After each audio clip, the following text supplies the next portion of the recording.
ایک جسم ہے اور ایک جذبہ ہے.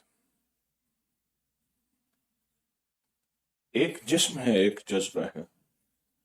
زندگی میں کبھی بھی جسم نے کچھ نہیں کیا، سب کچھ جذبوں نے کیا. جسم نے کچھ نہیں کیا، جو کچھ بھی کیا ہے جذبوں نے کیا ہے. جذبے آباد ہیں، جذبے شاد ہیں، جذبے زندہ ہیں، تو انسان کی زندگی میں ترقیاں، عروج اور کامیابی ہے. اللہم انی اعوذ بک من الکسل، اے میرا اللہ مجھے سستی سے بچا جب میرے جذبے ختم ہو جائیں. جہد البلا ودرک الشقا وسوء القضا وشماتت الاعداء، جب جذبے ختم ہو جاتے ہیں پھر ایسی وبائیں، بلائیں، مصیبتیں، آفات، پریشانیاں شروع ہوتی ہیں جو انسان کو معاشرے کے رہنے کے قابل نہیں چھوڑتے. اصل چیز جذبہ ہے، جسم نہیں ہے. جذبے کو فنا نہیں، جسم کو فنا ہے. جسم ختم ہو جائے گا، جذبے ختم نہیں ہوتے. اور جس انسان کو بھی دیکھیں کسی کارنامہ اس نے انجام دیا ہے، دنیا کا بھی یا روحانیت کا، آپ پیچھے اس کے جذبے کو دیکھیں گے. اس کا جذبہ ہی ہے جس نے اس کو عروج اور کمال تک پہنچایا ہے. ہر پل اپنے جذبے کو پڑھیں، اور انسان کا جذبہ ہی سب کچھ ہے. ایک کسان ہل چلا رہا تھا، تو ہل چلاتے چلاتے اس نے تھوکا اور قبلے کی طرف تھوکا. ادب کے خلاف ہے، قبلے کی طرف تھوکا. انجانے میں گناہ معاف ہے، خطا معاف ہے. اپنے آپ کو کہنے لگا تجھے کئی بار کہا ہے ایسا نہ کیا کر، تجھے کئی بار سمجھایا ہے، اس سے روکا ہے، لہذا اب تیری سزا یہی ہے. اپنے آپ سے کہنے لگا کہ تیری سزا یہی ہے. تو اپنی زبان سے اس ٹھوک کو اٹھا، منہ قریب لے جا اور اٹھا کے کہیں اور پھینک. اب تیری سزا یہی ہے. منہ قریب لے گیا، منہ قریب لے گیا.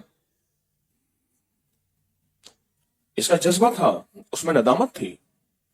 اس کا جذبہ تھا، اس میں شرمندگی تھی.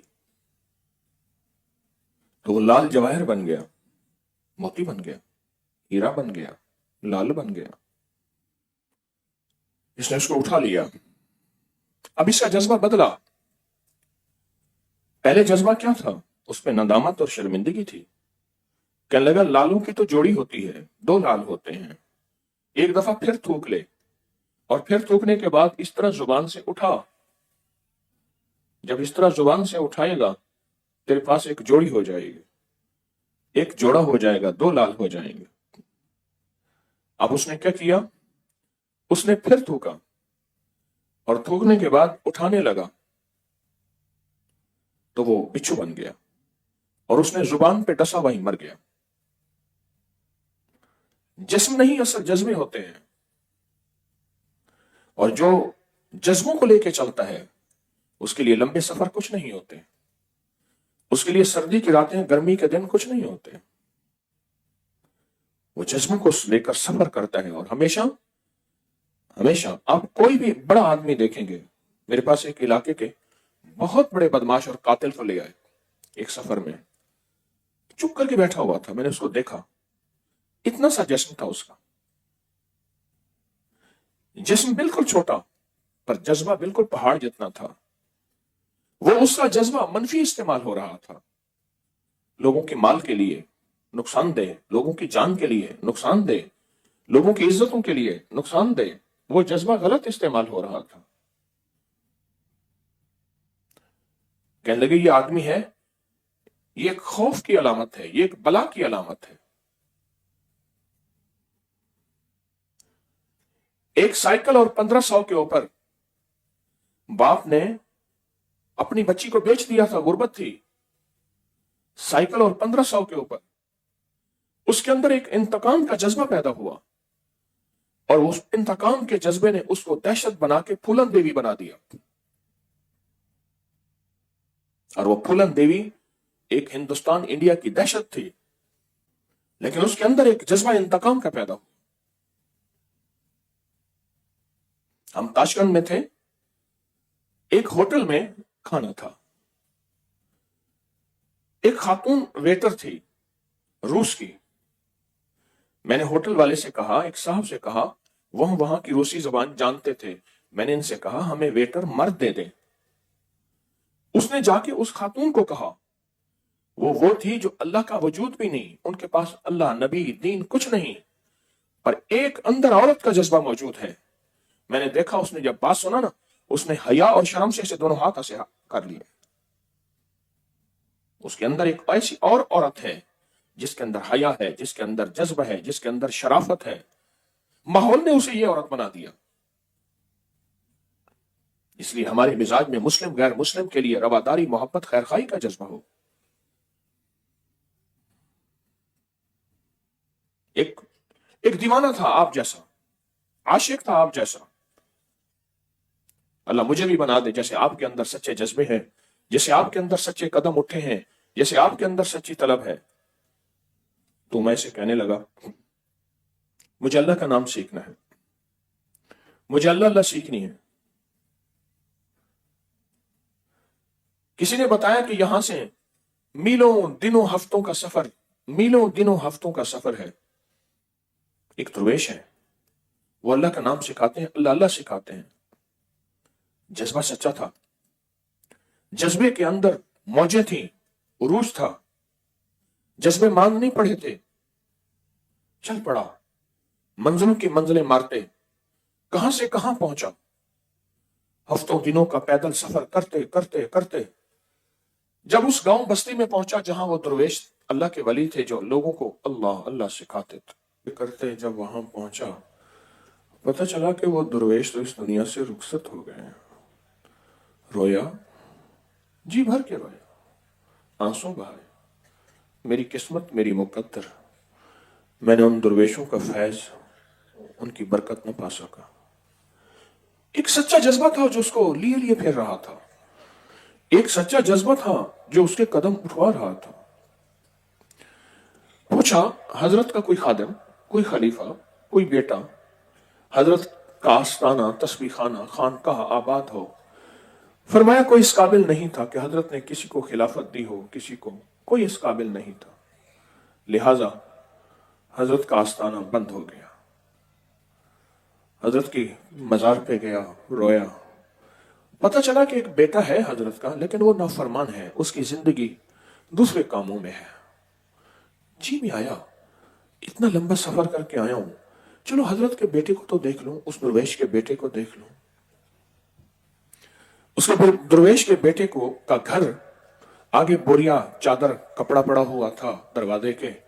کچھ سیڑھیاں چڑھ کے جانا ہوتا تھا، اور اس سے پہلے، اس کے جانے سے پہلے حضرت کے بیٹے نے اپنے خادم کو، جس کا نام عبداللہ تھا، اس کو بھیجا کچھ کھانے پینے پلانے کی چیزیں لینے کے لیے. ان کے انتظار میں تھا. اس کا نام بھی عبداللہ تھا. اب اس کے قدموں کی آہٹ جو سنی نا کہ کوئی بندہ اوپر چڑھ رہا قدموں پہ، تو وہ سمجھے کہ میرا عبداللہ آ گیا. وہ سمجھے میرا عبداللہ آ گیا.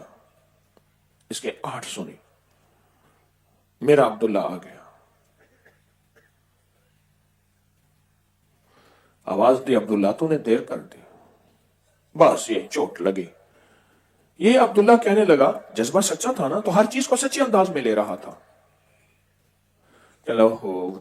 لوگ تو کہتے ہیں کہ حضرت کا بیٹا تو کسی اور دنیا کا آدمی ہے.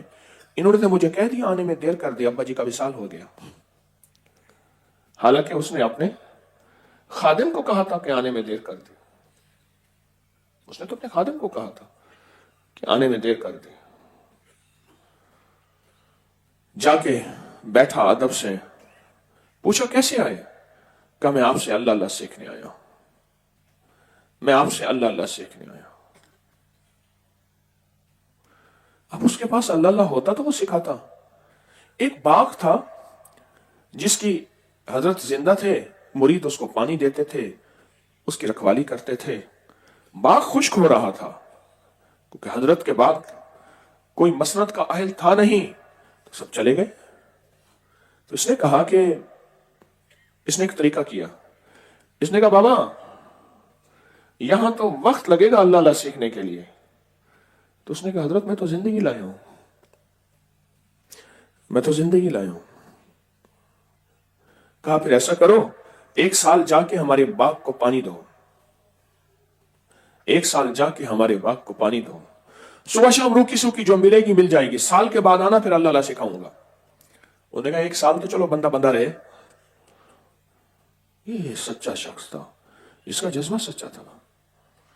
یہ چلا گیا, اس نے دن رات باغ کو پانی دیا, آبیاری کی, رکھوالی کی, روکی سوکی جو مل جاتی تھی. سال کا ایک دن اس کا گنا ہوا تھا. سال کے بعد حضرت کے بیٹے کے پاس پہنچا کہ حضرت آپ نے فرمایا تھا کہ سال کے بعد آنا, میں اللہ اللہ سکھاؤں گا. اب اس کے پاس اللہ اللہ ہوتا تو سکھاتا. اس نے کہہ دیا بھائی ابھی تم کچے ہو, جاؤ اور اللہ اللہ کرو اور خدمت کرو, پھر سکھاؤں گا. کہا ٹھیک ہے, چل پڑا. اس کے سچے جذبے کی وجہ سے غیبی نظام چلا, اللہ نے اپنا نور ولایت اس کو عطا کر دیا. ہاں, جب انسان کو بلوغت ملتی ہے تو کوئی آ کے اس کو بتاتا نہیں, آثار بلوغت خود ظاہر ہو جاتے ہیں. جب ولایت ملتی ہے کوئی اس کو بتاتا نہیں, آثار ولایت خود ظاہر ہو جاتے ہیں. ہاں, یہ اللہ کے ولی ہوتے ہیں جو اپنے آپ کو چھپاتے ہیں. بعض ولی ایسے ہوتے ہیں جن پہ لوگ تان کرتے ہیں, اعتراض کرتے ہیں, تشنیع کرتے ہیں, بہت زیادہ وہ اسی میں جذب ہو جاتے ہیں. اب یہ دوڑا دوڑا گیا کہ میرے مرشد, میرے حضرت کی وجہ سے مجھے ولایت مل گئی, میرے مرشد. لیکن خیال کیا کہ اپنے مرشد کا مقام تو دیکھوں, جس مرشد کی برکت سے ولایت ملی اس مرشد کا کیا مقام ہوگا. ایک دم مراقبے میں گیا, لیکن وہاں تو کچھ مقام نظر ہی نہ آیا. ہوتا تو نظر آتا. ہاں, سچا جذبہ تھا. فوراً کہنے لگا نہیں نہیں, میرے مرشد کا مقام اس سے کہیں اونچا ہے, جو میری پہنچ سے دور ہے, جو میری نظر سے دور ہے, اور میں پہچان نہیں سکتا. اب اپنے حضرت کی خدمت میں, مرشد کے بیٹے کی خدمت میں گیا. ایسے ایسے آپ کی برکت سے مجھے نور ولایت ملا, اور بس اس کے سچے جذبے نے مرشد کے بیٹے کے دل پہ اثر ڈالا. حدیث میں آتا ہے, آقا کا فرمان ہے, اخلاص والے ہدایت کے چراغ ہوتے ہیں. تو چراغ سے چراغ ہی جلتا ہے, اور اللہ ان کے ذریعے سے بڑے بڑے فتنے دور کر دیتے ہیں. بس اس کا جو سچا جذبہ تھا, اس سچے جذبے نے وہاں جا کے چوٹ ماری, رو پڑا, کہنے لگا کچھ نہیں تھا میرے پاس, میں نے تو باغ کی خدمت کے لیے تجھے اٹکایا پھنسایا ہوا تھا. میں توبہ کرتا ہوں, تو بھی اللہ سے مانگ, میں بھی مانگتا ہوں. اب جو دعا کی اور توجہ کی, دیکھا تو اس کو بھی اپنے مقام پہ پایا, مرشد کو بھی اپنے مقام ولایت پہ پایا. کیوں؟ اب اس کے پیچھے 2 چیزیں بیان کروں گا, غور سے سنیے گا. خیال کریں, جس وقت محفل ہوگی نیند آئے گی, محفل سے پہلے بھی نیند نہیں آئے گی, بعد میں نہیں آئے گی. یہ اس بات کی دلیل ہے. وہ کہتا ہے اچھا تم نے گھر بار چھوڑا ہے نا, تو تمہارے برتن کو میں اوندا رکھوں گا. جب برتن اوندا ہو, کتنی بھی بارش ہوتی رہے, ایک قطرہ بھی نہیں گرے گا, اور تمہیں میں خالی گھر لوٹاؤں گا. ذرا احتیاط کیجئے گا نیند کی. اس سارے واقعے میں 2 چیزیں ہیں. ایک اس کا سچا جذبہ ہے, جس سچے جذبے نے اس کو یہ منزلیں طے کرائیں, اس کا سچا جذبہ ہے. مرشد سچا نہیں تھا, مرید سچا تھا. آخر سچے جذبے نے مرشد کو بھی سچائی پہ لا کے کھڑا کر دیا. اور دوسرا, اس کے دل پہ جو چوٹ لگی, نہ معلوم وہ اللہ کا ولی جو والد تھا کتنا عرصہ اس کے لیے دعائیں کرتا رہا ہوگا, کتنا عرصہ اس کے لیے مانگتا رہا ہوگا, اور کتنا اس کے لیے اعمال کرتا رہا ہوگا, جو تسبیح خانہ آپ کو بتاتا ہے, جو ابکری آپ کو بتاتا ہے اور مجھے بتاتا ہے. کتنا عرصہ اس کے لیے مانگتا اور گڑ گڑاتا رہا ہوگا. یاد رکھیے گا, سدا یاد رکھیے گا, یہ مانگنا اور گڑ گڑانا, یہ مانگنا اور گڑ گڑانا کبھی ضائع نہیں جاتا, کبھی ضائع نہیں جاتا. اللہ آپ کی حاضری کو قبول فرمائے. بس ایک درخواست ہے, منت ہے, اپنے وقت کو قیمتی بنائے. موبائل ان چیزوں میں نہیں. درود پاک کا ٹارگٹ, درود پاک کا ٹارگٹ, درود پاک کا ٹارگٹ, اور یا وہابوں کا عمل, اور سورج کی طرف 3 تسبیحوں والا عمل, یہ عمل اپنے وقت کو قیمتی بنائیں اور چلا گاہوں میں جا کے نقش کا عمل مسلسل کریں اور اللہ ناصری وقت کو قیمتی بنائیں گے نا، اپنے وقت کو قیمتی بنائیں گے